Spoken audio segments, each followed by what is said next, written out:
얼마 전 아들을 장가 보낸 엄마예요. 한때 아들의 가슴에 씻을 수 없는 상처를 입혔던 저에게는 이번 아들의 결혼식에 남다른 의미로 다가왔습니다.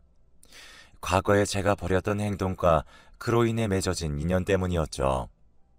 부모라면 누구나 내 자식만큼은 나보다 나은 삶을 살기를 바랄 겁니다. 저 역시 그랬으니까요. 하지만 세상 일이 어디 내 마음대로 되나요? 그래서 본의 아니게 어미로서 하지 말아야 할 짓을 하고 말았네요. 지금으로부터 15년 전 저는 남편의 외도로 힘든 시간을 보내야 했어요. 더욱이 용서할 수 없었던 건 남편의 외도 상대가 다름 아닌 제 고향 친구라는 거였어요. 고등학교를 졸업하고 함께 서울의 상경에 동고동락해온 친구는 제게 있어 친자매보다 가까운 사이였고 누구보다 속 얘기를 많이 나눈 친구예요. 그래서 배신감은 차마 다 말할 수 없었죠. 썩은 가지 잘라내듯 쳐낼 수 있는 상대는 아니라는 게 가장 큰 문제였어요. 함께 해온 시간이 길었던 만큼 제 기억 속엔 친구와의 추억이 가득했거든요. 그러니 기억이 살아있는 한 영원히 고통스러울 수밖에요. 남편이요? 남편한테는 그다지 미련이 없었어요. 신혼 초부터 여자 문제로 말썽을 피워온 인간인지라 애저녁에 마음이 멀어졌었거든요. 그럼에도 부부의 연을 끊지 못했던 건 하나뿐인 아들 때문이었어요. 내 아들이 부모의 이혼 때문에 남들에게 손가락질밖에 하고 싶지 않았거든요. 그런데 그 마지막 신념마저 무너지게 한 사건이 벌어진 거예요. 바로 제 아들의 한마디 때문이었죠. 제발 내 탓 좀 하지 마. 지긋지긋해. 나 때문에 참고 산다고? 웃기시네. 엄마는 그저 혼자 살 용기가 없었던 거야. 그러니까 내 핑계 좀 대지 말라고. 그 말을 듣는 순간 저는 망치로 머리를 세게 얻어맞은 것처럼 정신이 멍했어요. 지도 남자라고 아파 편을 드는 꼴을 보니 억장이 무너지더라고요. 애비고 자식이고 꼴도 보기 싫었어요. 이 인간들과 더는 한 공간에 머물기 싫을 정도로요. 그래서 결심을 하게 된 거예요. 집을 나오기로요. 절이 싫으면 중이 나와야지 어쩌겠어요. 어디 나 없이 니들끼리 잘 살아봐라 하는 심정이었죠. 홧김에 짐을 싸들고 집을 나오긴 했는데 막상 나와보니 갈 곳이 없더라고요. 당연하죠. 지금껏 집안 살림만 하고 살아온 제가 갈 곳이 어디 있겠어요. 제일 친한 동물하고 하나 있는 건 철천지 원수가 돼버린 마당이니 말이에요. 그렇다고 친정으로도 갈 수 없었어요. 이날 이때까지 표현도 한번 못하고 그렇게 산 주제에 40줄에 들어 남편과 자식 버리고 집 나왔다는 말을 어떻게 해요? 그래서 막막한 심정에 정처 없이 길을 걸으며 한참을 울었어요. 살면서 남의 가슴에 못 박은 적도 없고 남보다 더 갖겠다고 악다구니를 써본 적도 없는데 왜 나한테 이런 시련이 닥친 건지 억장이 무너지더군요. 그렇게 몇 시간을 걸었나 몰라요. 날은 저물고 갈 곳 없는 발걸음은 제 가방보다 더 무거웠어요. 그래, 몸 누일 곳이나 찾자 했는데 맙소사 여관비가 3만 원이나 하지 뭐예요. 그때 제가 세상 물정도 모르던 때라 여관비 3만 원이 크게 느껴졌어요. 그래서 입술만 달싹이고 있었는데 여관 주인은 방 달라는 말도 없고 서 있는 제가 한심해 보였는지 한숨을 쉬며 손가락으로 길 건너 찜질방을 가리키더군요. 정 안 내키면 여기서 이러지 말고 길 건너 찜질방이나 가봐요. 거기엔 7천 원이면 될 거예요. 3만 원도 손 떨려서 못 쓰는 여자가 무슨 주변머리로 집을 나왔나 몰라. 비꼬는 듯한 여관 주인의 말투에 그동안 억누르고 살았던 분노가 순식간에 터져나왔어요. 아줌마가 뭘 한다고 그래요? 내가 집을 나오든 말든 아줌마가 무슨 상관이냐고요? 3만 원이요? 그깟 돈이라면 나도 있어요. 그러니까 함부로 말하지 마세요. 이젠 상전처럼 받들고 살 남편도 없고 내 등골 빼먹고 살 아들도 없으니까 그깟 돈 좀 쓴다고 무슨 대수겠어요? 나도 이젠 나한테 돈 써가면서 살 거라고요. 그러니까 무시하지 말아요. 서슬퍼런 제 말에 여관 주인은 더 이상 아무 말도 하지 않았어요. 그리고는 안 됐다는 듯 쳐다보더군요. 그 눈빛이 더 화가 났어요.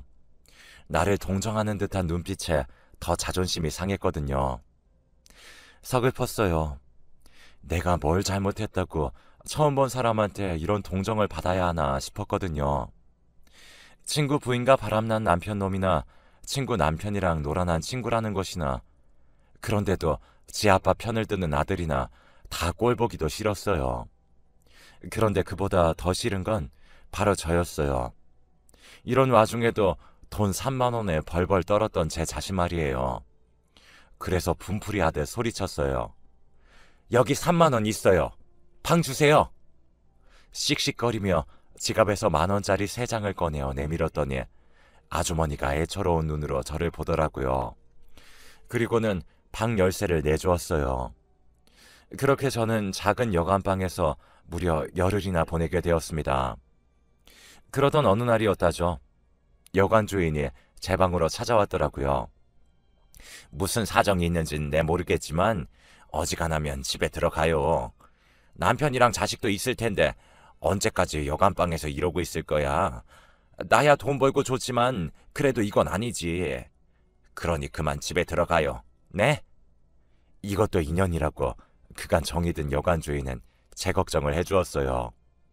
그 마음 때문인지 아니면 그동안 받아본 적 없는 위로 때문인지 저는 제 상황을 털어놓게 되었죠.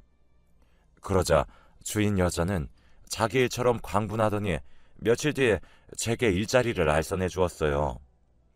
그깟 논팽이는 있고 자기 힘으로 벌어서 신나게 쓰고 살라고요. 여자는 자기 몸 검사할 돈만 있으면 혼자 사는 게 이득이야. 정신 나갔어? 바람난 남편에 싹퉁머리 없는 아들 뒤치다거리나 하며 살게. 일단은 먹고 잘 곳이 필요하니까 입주 가능한 곳으로 들어가는 게 좋을 거야. 그동안 살림만 하고 살았으니 남의 집 살림도 할 수 있을 거 아니야. 여관 주인 소개로 간 곳은 중소기업을 운영하는 사장님 집이었어요. 그곳에서 저는 입주 가정부로 일하게 되었는데 주인집 내외가 인품도 좋고 일도 힘들지 않아서 지낼만 하더라고요. 그 집에서 한 3년 정도 일했을까요? 어느 날 집으로 남편이 찾아왔더군요. 여보, 내가 죽을 죄를 지었어. 그러니 이제 그만 화 풀고 집에 갑시다. 내가 용서해달라는 말은 안 할게. 하지만 우리 영민이 생각을 해야지. 그게 요즘 통 마음을 못 잡고 살아. 흥신소를 통해 제가 있는 곳을 알게 된 남편은 울먹이며 저에게 사과를 하더군요. 하지만 이미 마음에서 멀어진 남편의 사과는 그리 제 마음에 닿지 않았어요. 하지만 내 배로 낳은 자식놈은 못내 사무치도록 그립더군요. 그래서 아들놈 근황을 물었더니 글쎄 당신이 나가고 마음을 못 잡더니 얼마 전에는 누구랑 싸웠나 얼굴이 엉망이 돼서 왔지 뭐야. 게다가 눈을 심하게 다쳐서 하마터면 실명을 할 뻔했다고. 그 말에 정신이 번쩍 들었어요. 그래서 그 길로 남편과 함께 집으로 달려가 3년 만에 아들을 만났어요. 그 사이 키는 삐쭉 커서는 제대로 먹지도 못했는지 피부는 거칠하고 삐쩍꼬랐더군요. 그 모습을 보니 얼마나 가슴이 미어지던지 그간의 야속했던 마음은 눈 녹듯 사그라져 버렸고 이게 모두 내 탓인 것만 같아 눈물이 멈추지 않았어요. 그래서 그 길로 주인집 사모님한테 그만두어야겠다고 했어요. 아들 때문이라도 내가 집에 들어가야 할 것 같더라고요. 처음엔 월급을 인상해달라고 이러는 줄 알았던 사모님은 얼마 올려주면 되겠냐고 묻더군요. 사모님, 설마 제가 자식을 팔아서 돈을 올려받겠다고 이러겠어요? 같은 자식 키우는 입장인데 어쩜 그런 생각을 하세요? 3년 넘게 저를 봐오셨으면서 저를 그렇게 모르세요? 정말 서운해요, 사모님. 제가 울먹이며 한 소리 했더니 사모님은 너무 미안해하시며 사과하셨어요. 그리고는 의외인 제안을 하더라고요. 파출부로 나와달라고요. 어차피 돈을 벌어야 하잖아. 그럴 거면 딴 데 가서 일할 생각 말고 우리 집에 파출부로 오면 되잖아요. 우리 유경이도 아주머니한테 정이 너무 많이 들었고 바깥 양반도 아주머니 음식이 입에 맞다고 좋아하거든요. 어때요? 생각 있어요? 따지고 보면 나쁜 조건은 아니었어요. 이렇다 할 기술도 없는 제가 어디서 그런 큰 돈을 벌 수 있겠어요. 그래서 하겠다고 했어요. 그렇게 저는 집에 들어와 살면서 입주 가정부로 살던 집에 파출부로 나가게 되었어요. 3년 만에 집에 들어간 저는 나 때문에 아들 녀석이 다친 것만 같아서 아들을 볼 때마다 죄책감에 시달렸어요. 혹여나 우리 애가 삐뚤어지기라도 한다면 그건 모두 내 탓이라고 생각했죠. 다행히 그 후로 아들은 예전의 모습으로 돌아가 착실히 학교 생활을 해나갔어요. 그게 어찌나 고맙던지 몰라요. 그리고 아들은 그동안 떨어졌던 성적을 만회하느라 누구보다 열심히 공부를 했어요. 그리고 그 노력은 결코 헛되지 않았죠. 서울에 있는 4년제 대학에 장학금을 받고 들어갔거든요. 없는 살림에도 열심히 해준 아들이 자랑스러운 나머지 눈물이 다 나더군요. 아들 때문에 집으로 돌아오긴 했지만 남편과는 여전히 냉랭한 사이였어요. 물론 남편은 저와 잘 지내보려고 무진장 노력을 하긴 했지만 제가 완강히 거부하자 곧 제 풀에 꺾이더군요. 그러거나 말거나였죠. 이런 내막을 모르는 시댁 식구들은 제가 남편 알기를 우습게 한다며 불만이 이만저만이 아니었어요. 특히 시어머니가요. 넌 뭐가 그렇게 잘나서 네 남편을 그렇게 쥐잡듯이 부려대니 니네 친정 부모가 그러라고 가르치디? 아무리 보고 배운 게 없어도 그렇지 어디 시부모 앞에서까지 남편한테 그따위로 굴어? 네가 소박을 당해봐야 정신을 차리겠니? 네? 소박이요? 그러고 싶으시면 그러세요. 근데 어머니 진짜 저한테 가정교육 운운하실 때가 아닌 것 같은데요. 예전에 아버님이 동네 다방 레지랑 있는 거 목격하셨을 때 어머님이 아버님께 어떻게 하셨어요? 그때 어머님이 집 엎었던 거 기억 안 나세요? 저는요, 그보다 더한 상황을 당했지만 그래도 그런 짓은 안 했어요. 제가 가정교육을 잘 받아서 어머님 아들이 무사한 줄이나 아시라고요. 어디 붙어먹을 게 없어서 자기 아내 친구랑 그런 짓을 벌였대요. 제가 그 일을 생각하면 저 인간 똥물에 튀겨 죽여도 시원찮아요. 되지도 않는 시어머니 노릇하려다가 오히려 똥바가지를 뒤집어 쓴 격이 된 시어머니는 그 후로 제게 남편 문제로 타박은 하지 않았어요. 다른 문제로는 좀 있었지만요. 하지만 전 그때마다 당신 아들 바람 피운 얘기로 어머님 입을 틀어막곤 했어요. 결국 어머님은 당신 아들 잘못 키워 돌아가시는 날까지 며느리 입을 가장 무서워하셨어요. 제 입장에선 이런 걸 전화위복이라고 해도 될런지 모르겠네요. 남편 또한 지은 죄가 있어서 제 앞에선 큰 소리 한번 못 내고 살았어요. 그렇게 과거와 싸워가는 사이 15년의 세월이 흘렀고 아들 녀석이 결혼하고 싶은 사람이 생겼다며 집으로 여자를 데려오겠다고 하더라고요. 평소에 내 며느리한테는 절대 시집살이 안 시키겠다 마음먹었던 저는 약속 당일 아침부터 솜씨를 부려가며 음식을 준비했어요. 다른 건 다 필요 없고 지들끼리 싸우지 않고 금슬 좋게 살면 그 이상 바랄 게 없겠다 생각하면서요. 하지만 며느리감 얼굴을 본 순간 생각이 달라지더라고요. 너 유경이 아니니? 글쎄 아들 녀석이 데려온 여자가 바로 제가 입주 가정부로 일했던 사장님 때 고명딸이지 뭐예요? 안 그래도 며느리한테 남의 집살이 한 걸 들킬까봐 노심초사했던 저는 완전 망연자실했지 뭡니까. 그래서 따로 아들을 불러 말했어요. 너 이 결혼 절대 안 된다. 내가 다른 거 안 바란다. 쟤 유경이만 아니면 돼.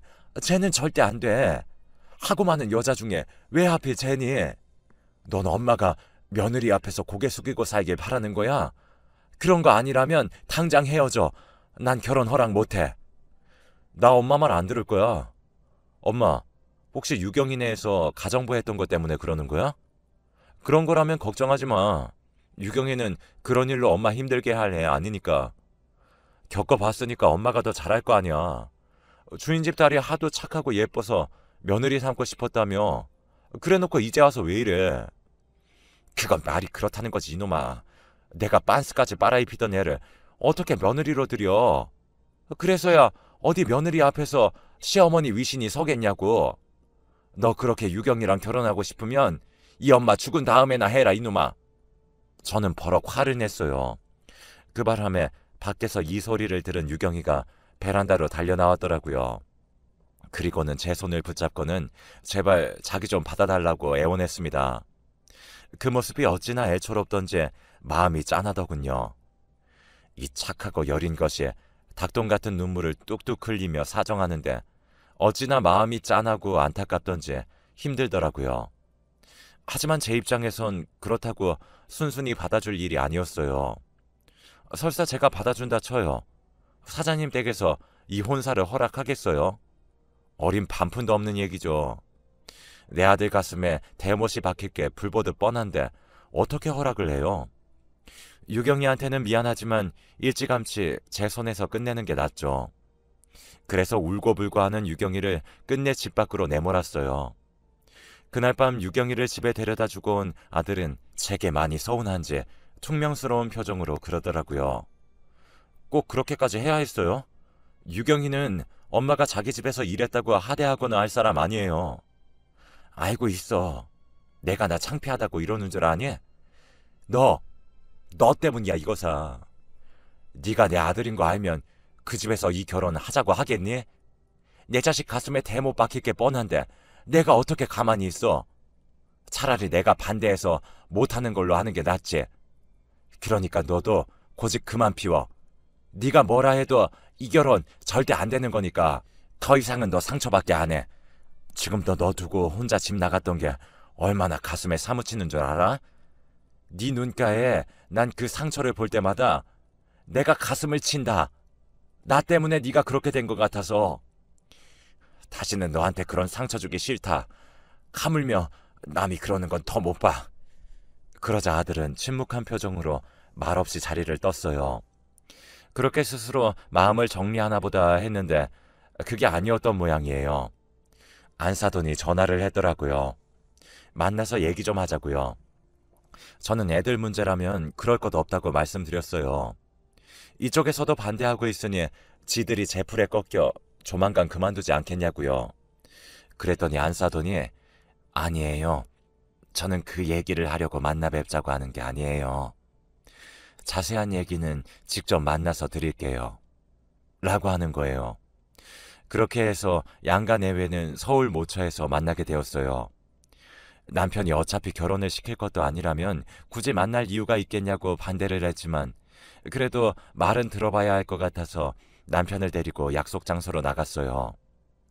그 집 일을 그만둔 지 7년이 넘었지만 소탈한 모습이 예전 그대로였어요. 안사돈은 저를 보자마자 달려와 두 손을 꼭 잡고는 그간 어떻게 지냈냐고 하며 안부부터 물어봤어요. 그 덕분에 어색할 줄 알았던 분위기는 다행히 부드럽게 흘렀어요. 몇 마디 나누다 보니 오랜만에 만난 친구처럼 그렇게 편할 수가 없었죠. 전에 유경이 내에서 일을 할 때에도 안사돈은 부리는 사람 대하듯 하지 않았고 마치 동네 언니처럼 친근하게 대해주었거든요. 그렇게 가벼운 일상 인사를 주고받으며 분위기는 부드럽게 흘렀어요. 그러다 본격적으로 오늘 이 자리를 마련한 이유가 나오기 시작하면서 분위기가 무거워졌죠. 시작은 바깥 사돈이 열었어요. 오늘 이 자리를 마련한 건 다름이 아니라 정원이 어머님께 감사 인사와 함께 사과를 드리기 위해서입니다. 아시는지 모르겠지만 15년 전 우리 유경이가 한동안 방문을 걸어 잠그고는 방에서 안 나오던 적이 있지 않았습니까? 그땐 이유를 물어도 대답을 않더니 유경이를 통해서 며칠 전에야 그 이유를 듣고 얼마나 놀랐는지 모릅니다. 15년 전 제가 유경이 내에서 입주 가정부로 일한 지 반년쯤 된 때였어요. 유경이가 독서실을 간다고 나간 지 얼마 안 돼서 다시 집으로 돌아온 적이 있어요. 뭘 빠뜨리고 갔나 했는데 무슨 일이 있었는지 겉옷이 찢긴 채 옷 안쪽에 피가 묻어 있더라고요. 게다가 잔뜩 겁을 집어먹은 얼굴로 금방이라도 울음을 터뜨릴 것 같았죠. 무슨 일 있었냐고 물어도 대답도 않고 그대로 방으로 들어가 문을 잠갔어요. 그리고 며칠 동안이나 방 안에 틀어박혀 밥도 안 먹고 바깥 출입도 하지 않았어요. 사장님 내외가 아무리 방문을 두드리고 그렇게 불러도 요지부동이었습니다. 학교도 가지 않은 채 말이죠. 그러한 유경이를 방에서 꺼낸 건 편지 한 통이었죠. 당시 유경이가 펜팔을 하던 친구가 보낸 편지였죠. 보내는 이름도 적히지 않은 편지 봉투에 장유경이라고만 적어보낸 편지였어요. 사장님 내외 몰래 유경이 방 앞에 가서 편지가 왔다고 했더니 잠시 뒤 방문을 빼꼼 열고는 편지만 가지고 가더군요. 그리곤 그날 밤 주방으로 내려와 제게 먹을 걸 달라고 했어요. 며칠을 굶은 터라 쌀밥보다는 죽이 좋을 것 같아서 야채를 다져 야채죽을 만들어 주었죠. 죽 한 그릇을 다 먹은 유경이는 내일은 학교에 갈 테니 아침에 도시락을 싸달라고 하더라고요. 비록 제 딸은 아니지만 자식을 키우는 입장에서 그 말이 그렇게 반가울 수가 없더라고요. 그래서 다음날 도시락은 평소 유경이가 좋아하던 반찬으로 싸주었던 기억이 나요. 바깥 사돈은 이야기를 이어갔어요. 독서실에 가다가 불량배들을 만나 몹쓸 짓을 당할 뻔했다지 뭡니까. 그런데 마침 근처를 지나던 중학생이 유경이를 구해주었다더군요. 그게 바로 사부인 아들인 정원입니다. 그 말을 듣는 순간 머리카락이 쭉 하고 서버렸지 뭐예요. 머릿속에 떠오르는 일이 있었거든요. 제 아들이 실명위기에 처할 정도로 다쳐서 돌아왔던 그 일이었죠. 그게 유경이를 구하려다 그랬던 거라니 손이 부들부들 떨렸어요. 왜 안 그러겠어요? 아무리 좋은 일을 하다 그런 거라지만 하마터면 내 자식 눈이 멀 뻔했는데요. 생각이 거기까지 미치고 보니 이 결혼은 절대로 안 되겠다는 생각이 들었어요. 그때였죠. 안사돈이 제 손을 덥석 잡더니 다짜고짜 사돈이라고 부르지 뭐예요. 사돈, 우리가 이런 인연으로 다시 만날 줄 누가 알았겠어요. 우리가 인연은 인연이었나 봐요. 뭐라고요? 인연이요? 누가 그래요? 사모님한테는 제 아들이 자기 딸을 구해준 은인이었는지 모르겠지만 저한테 유경이는 내 아들 눈멀게 만들 뻔한 악연으로밖에 안 보이네요. 사모님한테 유경이가 귀한 것처럼 저한테는 제 자식이 중요하니까요. 그리고요, 저는 이 결혼 결사 반대입니다. 내 눈에 흙이 들어가기 전에는 애들 결혼 절대 안 시킨다고요. 너무 화가 나서 온몸에 열이 확 오르는 기분이었어요. 그런데 그때 바깥 사돈이 제 앞에 무릎을 꿇지 뭐예요. 그러자 안사돈도 얼른 무릎을 꿇었어요. 정원이 어머님, 용서해 주십시오. 부모 마음은 다 같은 건데 저희가 생각이 짧았습니다. 내 자식이 귀하면 남의 자식도 귀한 법인데 정원이 어머니 마음을 헤아리지 못했어요. 늦었지만 진심으로 사과드립니다. 막상 이렇게까지 과한 사과를 받고 보니 내가 더 못된 시어머니처럼 보이는 것 같아서 기분이 좋지만은 않았어요. 그래서 불편한 마음에 사부인을 억지로 일으켜 세웠어요. 제발 이러지 마세요. 이러시면 제가 뭐가 됩니까? 울고 싶은 사람 뺨치는 것도 아니고 이러셔도 저는 결혼 허락 못해요. 그러니까 그렇게 아세요. 유경아, 아줌마가 미안하다. 하지만 난 널 며느리로 들이기 싫어. 네가 싫어서가 아니라 우리가 만난 상황이 불편해서 그런 거니까 너무 상처받지는 말아라. 미안하다. 저는 그 길로 자리에서 일어나 집으로 와버렸어요. 그런데 그날 밤 제 아들이 술에 잔뜩 취해 돌아왔더라고요. 아들이 저를 보자 제 어깨를 흔들며 자기는 유경이 아니면 안 된다고 울고불고 난리를 치더라고요. 이게 하다하다 술고장으로 지 엄마한테 반항하나 싶었죠. 그래서 아들 손을 뿌리치고 안방으로 들어와 버렸어요. 그렇게 며칠이 지났을까요? 옷장을 좀 정리하다가 아들 옷도 치워줄까 싶어 아들 방에 들어갔는데 벽장 안쪽에 조그만 상자가 하나 숨겨져 있더라고요. 뭔가 싶어 꺼내봤더니 편지들이었어요. 꽤나 오래전에 받았던 편지들인지 겉봉투에 찍힌 우체국 직인이 다 나라가 희미하더군요. 그런데 그때 제 눈에 확 들어온 이름이 있었어요. 보내는 사람 란에 적힌 이름이었죠. 장유경이라고 적혀 있었거든요. 그러면 안 되는 걸 알면서도 떨리는 손으로 수십 통이나 되는 편지를 다 읽어보았습니다. 그리고는 바닥에 주저앉아 대성통곡을 하며 울었죠. 편지는 15년 전 유경이가 제 아들한테 보낸 편지였어요. 당시 아들을 버리고 집을 나왔다는 죄책감에 그 또래 애들을 보면 아들 생각에 하루 종일 기분이 우울하고 그랬는데 그때마다 유경이한테 제 아들 얘기를 했었거든요. 그 얘기를 귀담아 들었던 유경이는 저를 통해 들었던 제 아들 학교와 반을 기억해 편지를 보냈던 모양이에요. 편지 내용은 하나같이 아들을 그리워하는 제 마음이 옮겨져 있었어요. 제가 유경이 도시락을 싸며 우리 아들이 제일 좋아하는 반찬이라고 했던 것, 같이 장을 보러 마트에 갔다가 남학생 옷을 보고는 아들 생각에 한참을 그 앞에 머물러 있었던 일과 문득문득 떠오르는 아들 생각에 눈시울 붉히던 제 모습들이 마치 영화 속 한 장면들처럼 가득 담겨 있었어요. 그리고 가장 마지막 편지에는 유경이가 자기 집으로 제 아들을 초대하는 글이 담겨 있더군요. 엄마한테 마음속으로만 미안해하지 말고 행동으로 보이라면서 집 주소를 적어 보냈더라고요. 그러니까 그날 아들이 그 동네를 찾은 건 유경이 때문이 아니라 나한테 사과하기 위해서였다는 거예요. 결국 내 아들을 위험에 빠뜨린 건 바로 저였어요. 유경이는 제 아들을 위험에 빠뜨리지 않았고 오히려 나와 아들을 화해시켜준 장본인이었던 거죠. 유경이가 아니었다면 제 아들은 제 마음을 알지 못했을 거고, 그랬다면 지금까지도 자기를 버린 엄마를 미워하며 살았겠죠. 아들이 공부를 열심히 하게 된 것도 유경이랑 같은 대학에 들어가기 위해서 그랬던 거였어요. 이 사실을 안 이상 그냥 넘어갈 수는 없었죠. 그래서 유경이를 불렀죠. 그리고는 오래전 일에 대한 감사와 함께 최근에 제가 가슴 아프게 했던 것들에 대해 사과를 했어요. 이렇게 예쁜 마음을 가진 아이를 몰라본 멍청한 아줌마를 용서해달라고 말이죠. 유경이는 그런 말씀 마시라며 오히려 제 눈물을 닦아주더라고요. 그렇게 우리는 15년에 걸쳐 맺어진 인연으로 고부 사이가 되었습니다. 그리고 지금은 세상에서 가장 사이가 좋은 고부로 살고 있답니다.